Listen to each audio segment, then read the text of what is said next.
Om Swastiastu. Selamat pagi anak-anak, apa kabar? Semoga hari ini kalian sehat dan tetap bersemangat dalam mengikuti proses pembelajaran melalui daring. Sebelum kita mulai membahas materi pelajaran, mari kita berdoa bersama sehingga apa yang kita laksanakan hari ini bisa berlangsung dengan baik dan lancar. Kita mohon kepada Sang Hyang Aji Saraswati, semoga kita dianugerahi kecerdasan otak dan kecerdasan budi. Kecerdasan otak yang Bu Guru maksudkan supaya apa yang kita pelajari hari ini bisa kita cerna, bisa kita pahami dengan baik. Kecerdasan budi maksudnya semoga kita dianugerahi budi pekerti yang luhur, memiliki karakter yang baik, yaitu disiplin, bertanggung jawab, peduli sesama, dan semangat dalam mengikuti pembelajaran. Berdoa dimulai. Om Pawakana Saraswati Wajibir Wajimiwati Yatnam Wastu Yawasu. Berdoa selesai. Anak-anak, pada video pembelajaran kemarin, kalian telah mengamati tentang pengertian buku fiksi dan non-fiksi, unsur-unsur buku fiksi dan non-fiksi, serta contoh-contohnya. Pagi hari ini kembali Bu Guru mengajak kalian untuk membahas tentang menelaah buku fiksi. Setelah nanti anak mengamati video pembelajaran hari ini, tujuan pembelajarannya adalah anak-anak diharapkan mampu menelaah bagian-bagian buku fiksi. Anak-anak, sebagaimana kita ketahui bersama, yang termasuk karya fiksi adalah novel, cerpen, puisi, dongeng, dan drama pun termasuk buku fiksi. Nah, pagi ini kita akan menelaah buku fiksi. Nah, apa saja yang kita telaah? Silakan perhatikan ya anak-anak.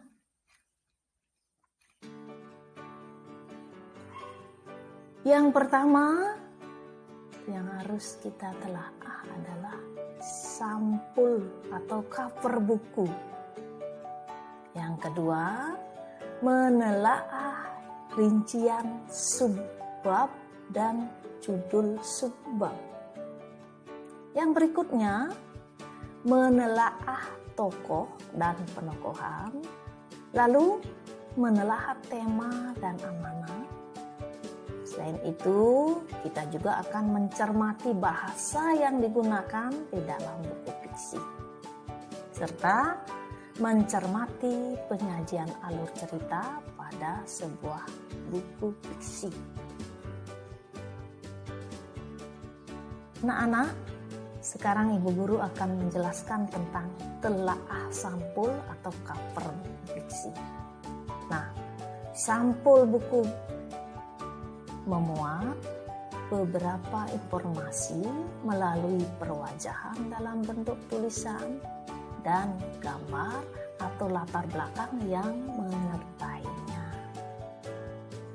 Anak-anak dapat meneliti cover buku yang kalian baca, misalnya sang pemimpi, seperti yang ditunjukkan pada gambar. Apa kalian temukan? Bagaimana harmonisasi yang ditampilkan pada cover tersebut? Nah, langkah selanjutnya dalam merevisi buku fiksi adalah, atau dalam menelaah buku fiksi adalah menelaah rincian subbab dan judul subbab. Ibu guru memberikan contoh buku fiksi yang berjudul Sang Pemimpi. Dalam buku Sang Pemimpi, subbab diberi nama lain. Apakah anak-anak melihat nama lain dari subbab pada gambar berikut? Ya, betul. Subbab tersebut dinamai dengan mosaik.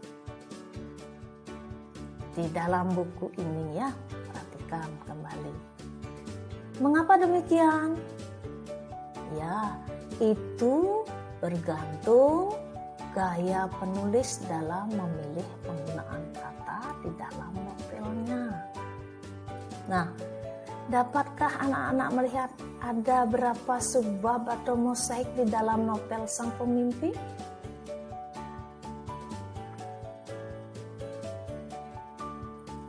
Anak, cara menelaah sebuah buku fiksi selanjutnya adalah dengan menelaah tokoh dan penokohan. Tokoh merupakan individu rekaan pada sebuah cerita sebagai pelaku yang mengalami peristiwa dalam cerita. Penokohan adalah cara pengarang menampilkan tokoh-tokoh dalam cerita sehingga dapat diketahui karakter atau sifat para tokoh itu dalam cerita tersebut. Cara pengarang menampilkan karakter tokoh dapat dipilih dari beberapa hal, yaitu diceritakan langsung oleh penulis, diceritakan tokoh lain, dan penggambaran tindakan atau perilaku tokohnya, dan dialog antar tokoh. Dengan cara tersebut, anak-anak dapat mengetahui karakter atau sifat tokoh tertentu. Misalnya, ada karakter rajin, peduli, ada karakter ramah, dan lain-lain. Anak, tema merupakan ide dasar cerita sebagai pandangan hidup tertentu atau perasaan tertentu mengenai kehidupan atau rangkaian nilai-nilai. Tema dapat dirumuskan dalam bentuk kata atau frase atau frasa ya. Rumusan tema seperti itu disebut dengan tema umum. Bu guru berikan contoh ya. Contoh tema misalnya kepahlawanan, kependidikan, ketuhanan. Namun tema juga dirumuskan dalam bentuk kalimat. Misalnya, perbuatan baik dapat membuat pelakunya tentram hidupnya. Nah, disandingkan dengan tema adalah hal-hal yang disandingkan dengan tema itu antara lain adalah amanat, yaitu pesan yang disampaikan pengarang terhadap pembaca melalui tulisan-tulisannya. Anak-anak dapat merumuskan amanat berdasarkan perilaku tokoh dan alur. Amanat dapat dirumuskan dalam bentuk pernyataan atau perintah dengan variasi ajakan, himbauan, larangan, dan lain-lain. Jadi, satu cerita bisa dirumuskan lebih dari satu amanat. Bu guru berikan contoh. Ya. Berbuat baiklah kepada sesama. Dan itu, contoh berikutnya adalah amanat dari novel Sang Pemimpi, yaitu bebaskan dirimu.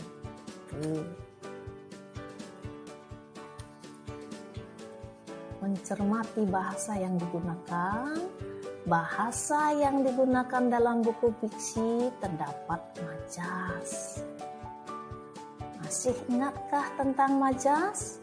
Jika lupa, silakan lihat kembali pelajaran sebelumnya. Ada banyak majas kan?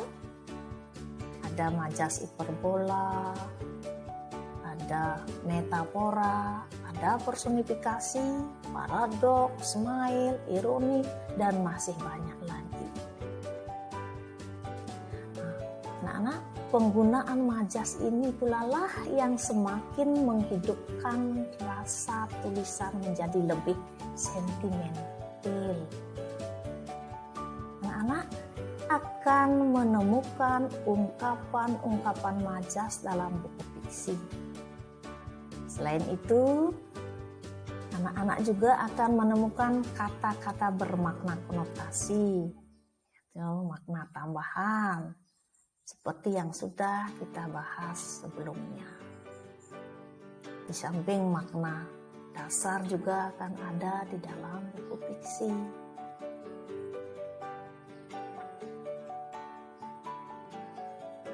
Alur cerita merupakan hubungan sebab akibat dalam cerita. Alur cerita berdampingan dengan tokoh, latar, dan sudut pandang. Dalam alur cerita terdapat penyebab konflik, puncak konflik, dan akibat konflik. Bagian alur cerita antara lain ada perkenalan, ada konflik, dan ada penyelesaian.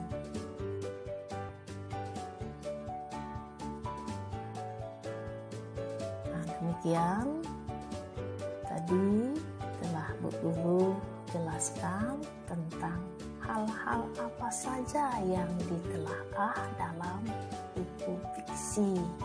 Bu Guru harapkan sambil mengamati video, menyimak video, jangan lupa ambil buku, pegang pulpen, sehingga anak bisa mencatat kembali, membuat peta konsepnya, ya, agar anak-anak lebih mudah mempelajari kembali, ya, membaca kembali catatan-catatan anak dalam peta konsep.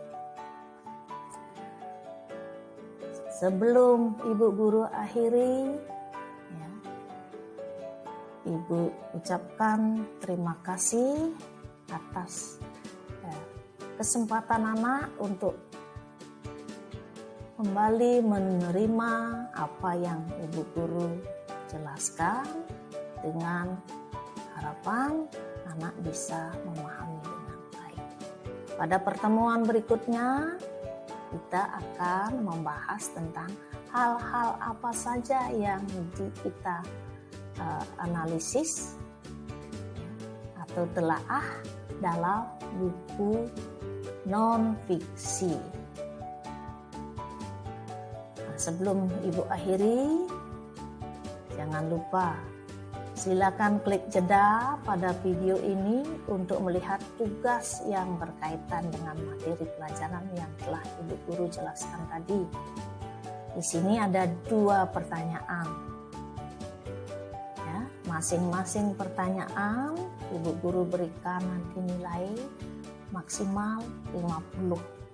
Jadi jika jawaban anak sempurna, ya, pertanyaan nomor 1 nilainya 50, pertanyaan nomor 2 nilainya 50, jadi jumlahnya 100. Ya. Nah, itu.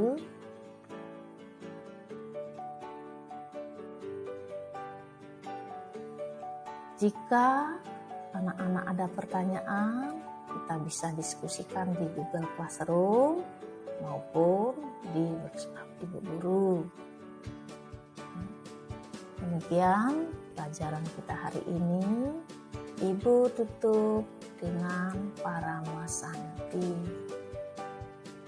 Om Santi, Santi, Santi.